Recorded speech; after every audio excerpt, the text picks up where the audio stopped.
A breaking story out of Texas about Tiffany Woodington, Cameron, Texas, 300 dogs and warehouse. I felt like I was having a heart attack. The news shocked Kara Nunez because Tiffany Woodington was supposed to be watching her recently adopted dog, Lieutenant Dan. Woodington told Nunez she'd transport the Yorkie to a veterinarian visit in Colombia. He is such a happy guy. But there was no appointment. I can't imagine not giving him a chance. Kara Nunez is one of the few holding what investigators call a survivor of the Woodingtons. That's a haunting image.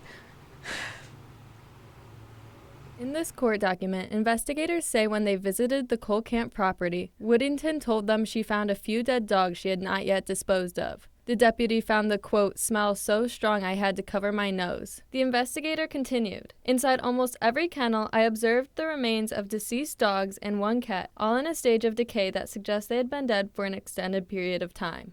We are their voice. They can't speak. They can't ask for help. We're the ones that they depend on to help them out. I think we all stand united to be the voice for the animals. It's not just these dog lovers protesting. Benton County Sheriff Eric Knox is also frustrated. Whether you have, a couple of deceased animals or you have 120, the law is still the same. The highest sentence for this crime is a Class E felony. And that's not much for our little furry friends. Sheriff Knox saw the Woodington property firsthand. The conditions that I saw were not livable for any type of animal. In my career, I've never seen anything this tragic. Many rescuers are now asking themselves how they didn't notice signs. In Missouri, she was not a rescue. Missouri requires that rescues have a Department of Agriculture license. Someone did report Woodington back in March. The Department of Agriculture started investigating Woodington when someone reported she dropped off 2 emaciated boxers to an Idaho rescue.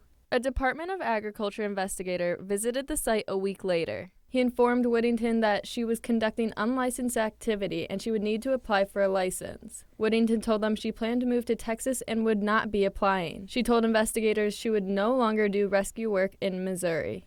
A month later in April, someone reported Woodington again for malnourished dogs. In May, the investigator emailed Woodington about her move to Texas. She said it was postponed, but she had not and would not take in any more animals until they reached Texas. The investigator showed at Woodington's property again in June. There was no answer. They made the Benton County Sheriff's Office aware of the allegations against Woodington. The Department of Agriculture contacted Woodington via email for a final time in July. Again, quote, Woodington assured me she had not and was not doing any rescue work. News broke of Woodington's property on September 12th. According to the report, the Department of Agriculture was not aware until almost a week later, when the Animal Care Program Manager was informed by attendees at a meeting where the manager was scheduled to speak. For Kara Nunez, she's glad Lieutenant Dan is all right, but she hopes these dozens of dogs get justice. We see hoarding situations and cruelty to animals all the time. What we don't see is somebody that we trusted, somebody that we thought was part of the rescue community doing this.